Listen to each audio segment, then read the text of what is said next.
आपला फार वेळ घेणार नाही, पण दोन गोष्टी निश्चितपणे सांगतो. मागच्या काळात महायुतीचं सरकार असताना आम्ही ठरवलं होतं आमचा मराठवाडा हा दुष्काळी मराठवाडा म्हणून ओळखला जातो.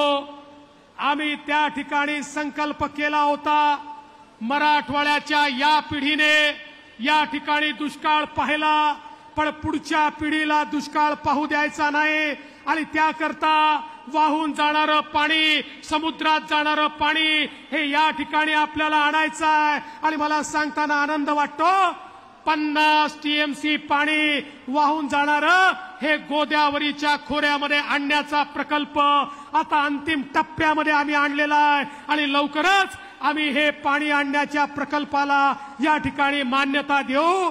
पहिल्या टप्प्यात 50 टीएमसी पाणी या ठिकाणी आम्ही आणू आणि त्यानंतर अजून पाणी आणण्याचं काम आम्ही करू.